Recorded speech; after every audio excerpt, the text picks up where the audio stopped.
to another edition of MetsMusings. Well, the trading deadline has come and gone, and the Metsies was sell, sell, sell. Yes, they were. I know everybody's in shock, wondering what the heck went on.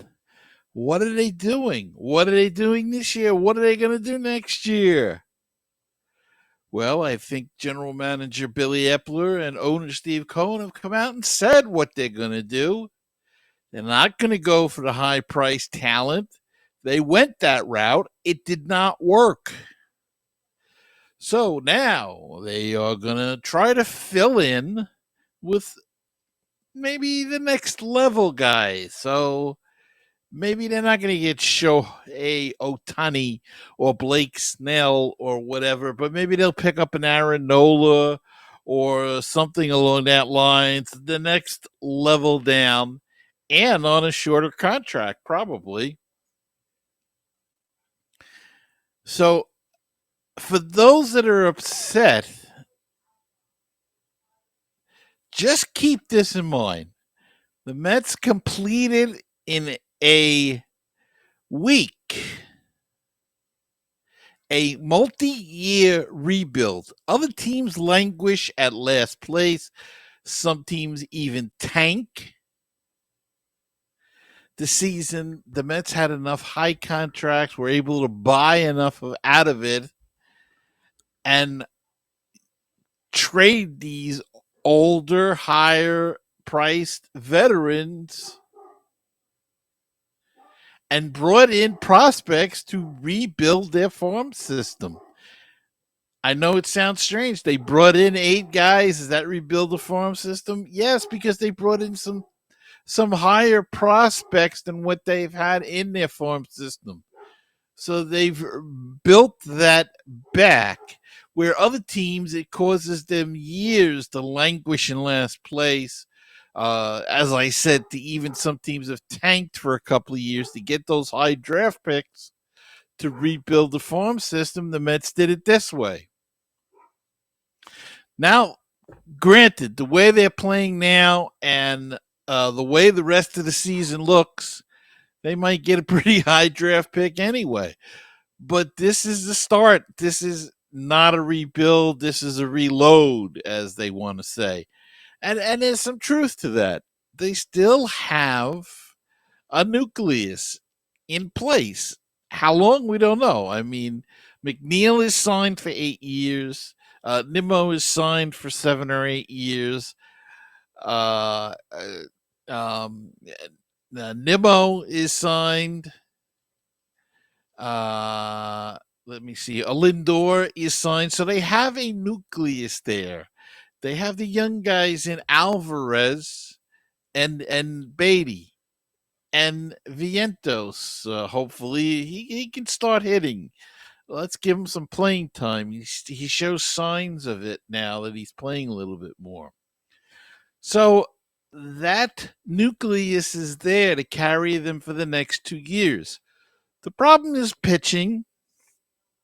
Granted, both at this level, the major league level, and relief pitching, and the minor league level, but relief pitching is also a problem. But they've brought in a bunch of talent that could fulfill some of the other slots that could be used maybe in a trade somewhere down the road to bring in other talent. Maybe they look to trade a Jeff McNeil, being that Ronnie Mauricio is knocking on the door. Maybe you move a Jeff McNeil and you put in a Mauricio at second base and hope he lives up to his hype. And bring back a starting pitcher or two. So we have to look at all these mechanisms that we will have they'll go through in the offseason to see. This isn't done yet, I don't believe. I don't believe we'll see Navarez back. I don't believe we're going to see some other people back next year. Will Alonso now may not want to sign an extension to stay here because maybe he feels they're going to waste the best years of his career, his prime years. I don't think they will. I think they will take the measures to make this team at least competitive. What they did last year was make this team on paper uber competitive, and they weren't. And there's numerous reasons. There's you know, Verlander didn't start the year on time. Quintana didn't start. They never got out of the gate cleanly. And we never had a chance to see what they could do had they done it cleanly, which means everybody was healthy coming out of spring training. It just didn't happen that way. It never gelled uh, this season.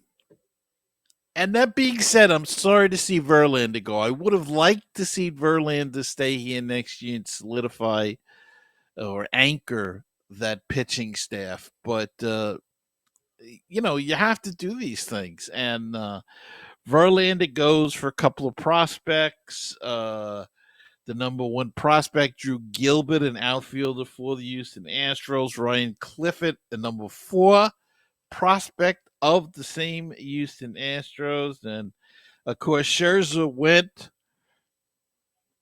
to the Texas Rangers. Mark Canha went to the Brewers for a prospect. Eduardo Escobar for a lower prospect. Tommy Pham went to the Diamondbacks for an unranked prospect, Jeremy Rodriguez. Dominic Leone went to the Los Angeles Angels for an infielder, Jeremiah Jackson. Uh, and the Mets acquired right-handed pitcher Phil Bickford and left-handed pitcher Adam Kolarek from the Dodgers for cash. So I won't even continue on with who the coming and goings. Jose Arias is up here now to play second. The question is, where is Maurizio?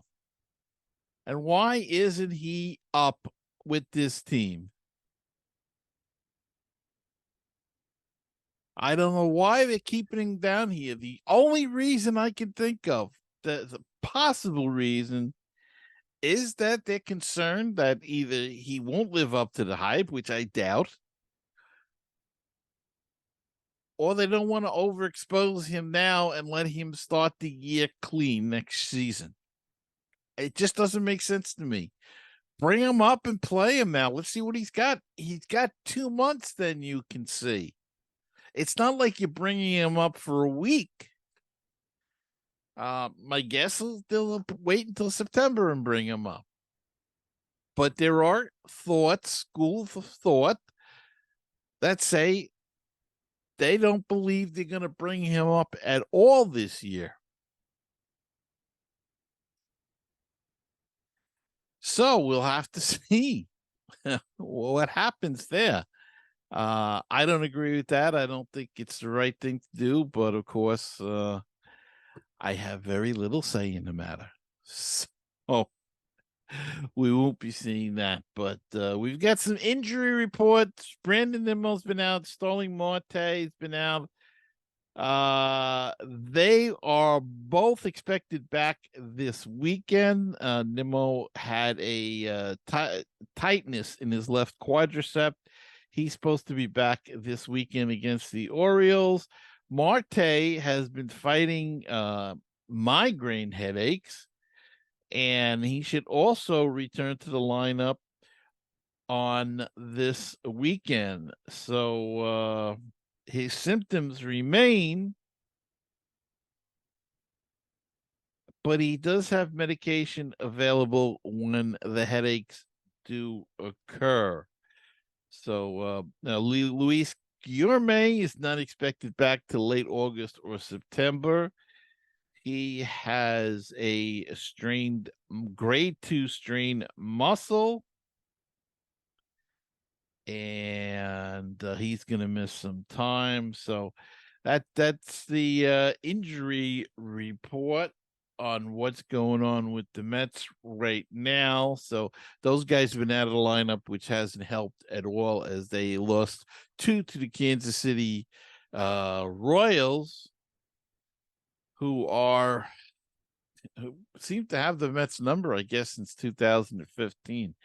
Yeah, here's some good news, though. Mets rookie catcher Francisco Alvarez was named the National League Rookie of the Month for his torrid play in July. He finished the month with 8 home runs and 16 RBI while slashing 275 with a .974 OPS in 20 games. So congratulations go out to Francisco Alvarez, named National League Rookie of the Month. And so I know you Met fans are upset. I really do. But let's look at this as a bright new beginning. They want to replenish the farm system to keep it, to keep churning out fill-ins, prospects, whatever, to keep churning out the players. So if a player gets hurt, they've got a guy ready to go, much like the Braves have done for a number of years. The Astros, look how long the Astros and the Braves now again have stayed in top. And don't forget, the Astros went down for a few years. They were down for a number of years before, rebuilding their farm system and bringing back up and bringing this team back up. And they've been contenders for the last, 6-7 years or so. Same thing with the Braves. The Braves, when people forget how bad they were in the late 70s, the 80s, and then all of a sudden they became the team of the 90s. They rose up. They finished last so often. They kept getting the number 1 draft pick, and they built that farm system up, and it worked well. And then they had a downslide for a couple of years, and then they came back up again. And look how good they are now. And they just keep bringing up players when they lose a player. So Tampa Bay, look how good they are. They've done how bad they were for years and years. So the Mets have done it this way. And hopefully, as they progress now, you fill in with more draft picks, or you trade 1 or 2 guys that aren't playing up to expectations, or whose contract is expiring. Again, let's see. Winter should be interesting to see what they do. Do they try to move an Alonso who doesn't have an extension, who'll be a free agent after next year? Do they try to sign him and move him? Will he sign? Do they try to move a McNeil? Coming off a bad year, I'm not so sure. He's still a valuable player. He could be playing left field of the future for them. Do they try to move a Nimmo? I doubt that. He's a key cog, left center field, tough to find, but you never know what you're going to bring back. So, if you can bring back Nimmo, and if you can trade a Nimmo and bring back a young center fielder from another team, well, maybe you have to look at it. And maybe they'll throw in a starting pitcher, the major league ready starter pitcher. Who knows? But these are the things that could go on. Interestingly enough, they did not touch that particular part, that nucleus of this team. They traded the periphery, except for the starting pitching, of course, but they traded the periphery. David Robertson's contract was going to be up at the end of the year. And keep in mind that they can go out. He's going to be a free agent. They could sign him and bring him back next year. So then they'd have him back and the prospects and Diaz coming back next year. So let's keep that particular scenario also involved. They could bring Tommy Pham back if they wanted to. He'll be a free agent. And of course, if he wants to come back and accepts the money, and if they're willing to spend that kind of money. So those are two guys. They could bring Canha back. Same kind of. Canha might have another year or an option. So I don't know about Canha. I shouldn't. I jumped to that conclusion. But Tommy Pham they could bring back next year. So there's a lot of gears grinding here, and it's not an easy thing. But look, when you got plenty of money, you can do a lot of things, and they were able to get rid of these huge contracts of Scherzer and Verlander, and and that means a lot. And I have an email somewhere. Let me look for it. Let's take a break, and I'll be back with an email from my good friend Jeff Cohen. And he hits something that always bugs me. He hits it right on the nose. So we'll be back after this. Baseball and BBQ, your place for interesting baseball talk, opinions, and history. Baseball and BBQ, your place for barbecue recipes, tips, and interviews from the world of barbecue. If you like baseball and if you like barbecue, then tune in to Baseball and BBQ. Find us on iTunes, Stitcher, Google Play, and BaseballTalkRadio.com. Did you know that Baseball PhD can be heard on BaseballTalkRadio.com? Our shows rotate with other top baseball podcasts. Now don't forget, that's BaseballTalkRadio.com. With us, we'll help you get a PhD in life through baseball. With BaseballTalkRadio.com, you'll hear the rest of the excellent universe of baseball podcasts. Hello, baseball fans. You're listening to Baseball Talk Radio, the home of great baseball talk shows. At BaseballTalkRadio.com, you're going to find great shows like this one with the great Gary Mack and the MetsMusings podcast. And now back to the show.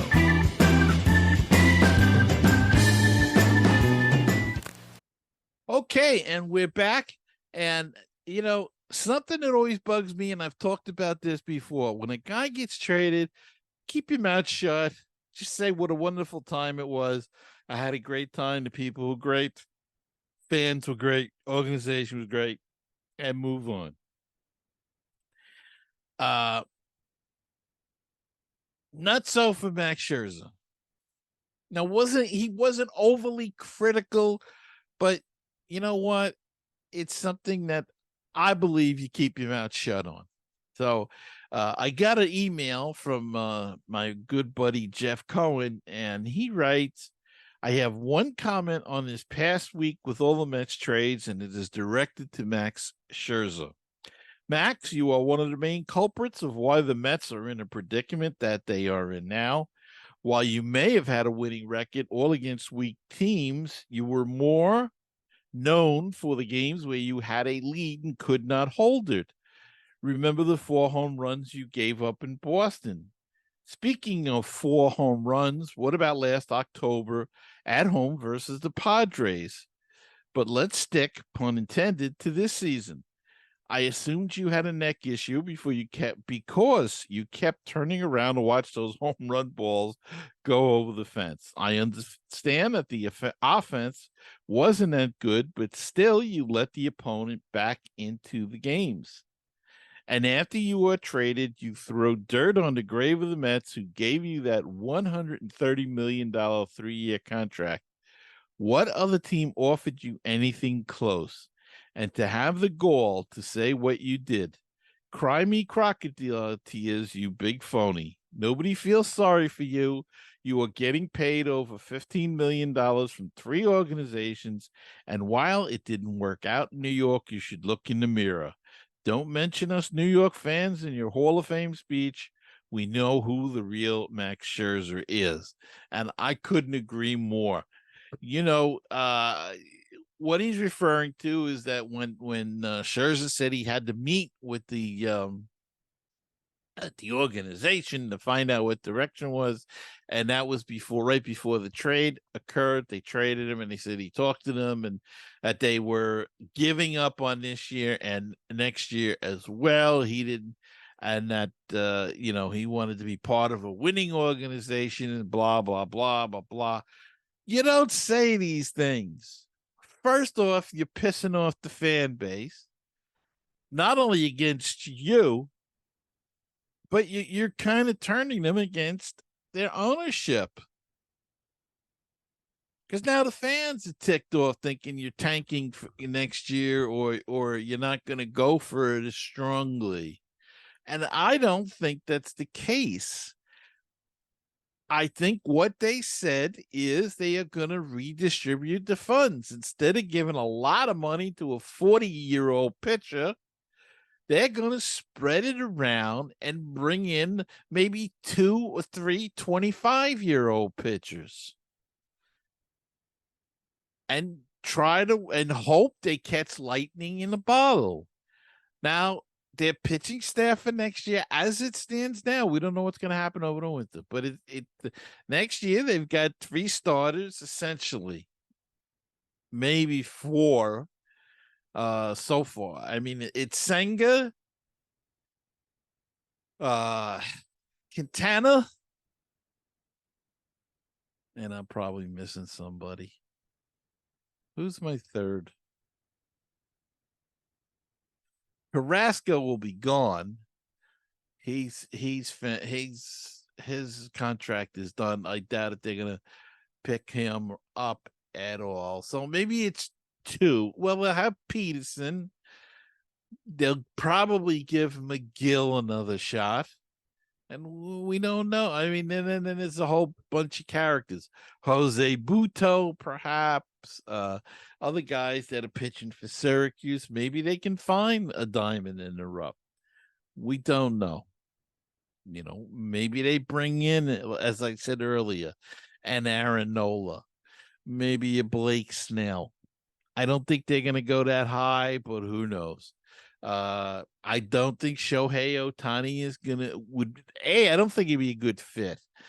B, I don't think he's gonna want to come down with a team that's in a retooling, let's call it that, instead. And what Jeff says is true. Max, you're leaving. I haven't heard a peep out of Verlander. Have you? No, class act there. Class act. Not a peep out of Verlander. He kept his mouth shut. He went about his business, and I wish we would have kept him, but it's the business the way it is today, and it is a business. It always has been a business. People say it's a business nowadays. When I was a kid, it wasn't. No, it was always a business. Miller Huggins said that in the 1920s when they signed Babe Ruth, I think it was. He said the thing that'll kill baseball is that it's become a business. It's always been a business. So don't get caught up on that. But Jeff, my friend, you hit the nail on the head. I don't care what anybody else says. You're 100% right. When guys get traded, they should just keep their mouth shut and say what a wonderful time was. Don't be a John Neese. And because you never know. It's a very small circle. It's only 30 teams. So you never know. All right, Bartolo Colon, Big Sexy himself, has officially announced the end of his playing career, which included 21 Major League seasons.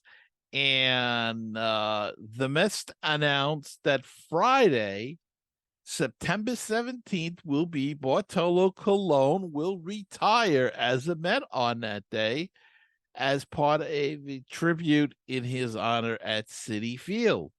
He closes his career with 565 career MLB games with 11 different teams, a 4.12 ERA over 3,461 and 2/3 innings, 4 All-Star appearances, the 2005 AL Cy Young Award, 1 career home run, and who could forget that, in San Diego. He hit his one career home run. He won 247 games, the most by any pitcher from the Dominican Republic. Is he a Hall of Famer? Wow, it's a close call, but 247 games. We're saying Verlander is a Hall of Famer. He just won his 250th. Of course, he's still going. He could win some more. I think Cologne should be in the Hall of Fame. He's just colorful enough to really make it in there. I think ERA is a little high.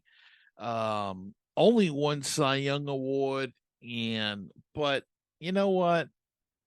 He was a character. He was good for the game, and he dominated. I mean, look, even at the ages of what was he when he was here? Like 42 years old, 42, 43, 44. The 3 years he was with the Mets, he won, I think, 44 games or so.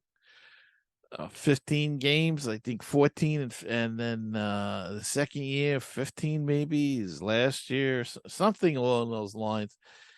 He won. He was a winner. So I'd like to see him make it into the Hall of Fame, but we'll see what happens. All right, let's take a quick break and come back with Down on the Farm right after this.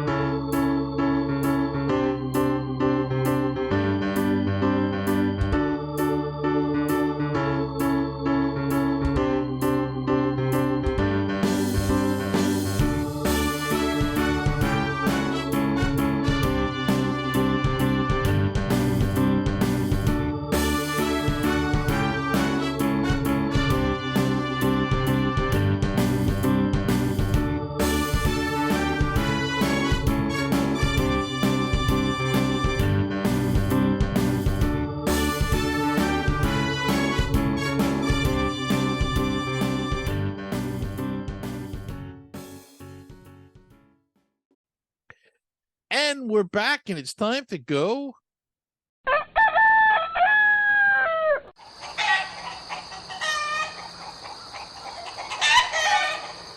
Okay, and down on the farm, the Syracuse Mets, they're 10-18, 8 games back. They are in next to last place in the second half of the season. Binghamton is 13-15 in the second half, 3.5 games back, and they are in third place in their division. Brooklyn is the top dog, baby, 21-11, first place, 3.5 game lead over Aberdeen in their division. And St. Lucie is in last place, 9-23, 6 games back in last place. And with the new influx of prospects, we don't have much of a report on them yet, but some of our other prospects that we've talked about all year have been doing good. Ronnie Mauricio is back hitting the ball all over the ballpark again. Through 84 games in his AAA campaign, he has 112 hits and 56 RBIs. He's got a batting average of 298. He's got 16 homers, 2 triples, 25 doubles, and 16 stolen bases. Mike Vassell, right-handed pitcher, had a terrific year at Binghamton. He's had a rough transition to AAA. He's been hit around a little bit, but I'm sure he'll find his footing and get back. He's a good pitcher. Kevin Parada, he was placed on the injured reserve list a couple of days ago to a right ankle sprain. Blake Tidwell, a pitching prospect for the Mets. Blade Tidwell, he's been promoted to Double-A Binghamton from Single-A Brooklyn. His first outing didn't go so well. Last night was his Double-A debut. The 22-year-old right-hander escaped damage in the first 3 innings, but all 3 runs he allowed came in the fourth. The 4 walks he allowed were tied for the second most in any outing this year. So struggled a little bit with his control in his first outing. 22 years old, had a terrific year. Gave up 3 runs, not awful, but struggled with the control a little bit. Dominic Hamill tossed a gem.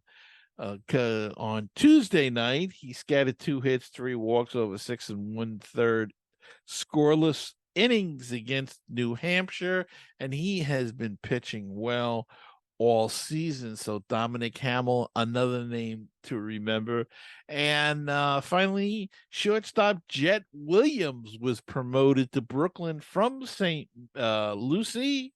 And he's kicked off his single A career with a terrific game. He reached base 4 times in his high A debut. He went 1 for 2 with a double, and RBI, 3 walks, a run scored, and he swiped the base. So some update on the Mets prospects that we had before the trades, and we'll filter in the new guys as we get news about them.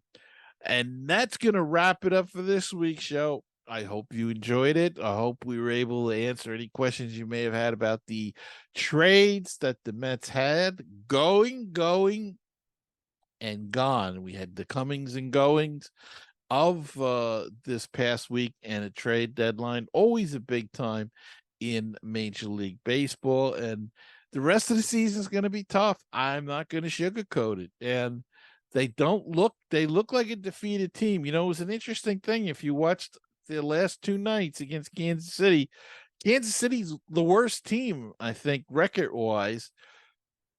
One of the worst teams in baseball, but they have a lot of young guys. They have a lot of spirit. They have a lot of fight. And they kept fighting and scratching and clawing, and the Mets kind of just laid back on their back and took it. That's what the Mets have to do.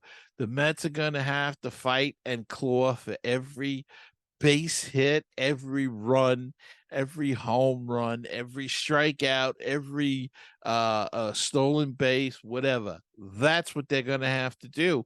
And they better wake up and start doing it soon, or else we could see more guys going in the winter, as I said, and go totally young. I mean, you know, some of these guys are just swinging for the fences, and that's it. And some are fighting and clawing, but when you watch a team like the Royals, who had a lot more exuberance than the Mets, now I know they were shocked with the trades, but trades are a part of baseball, and it's happened to the Royals. Guys have been traded. It's happening to the Mets this year, so they got to wake up and fight for every inch. And I'd like you to fight for every inch with this show, and like and subscribe. If you're watching on YouTube, please hit the like button and the subscribe button so you always know when another edition of Mets Musings coming. Same thing if you're listening to the audio, hit the subscribe button. That way you'll never miss an episode of Mets Musings.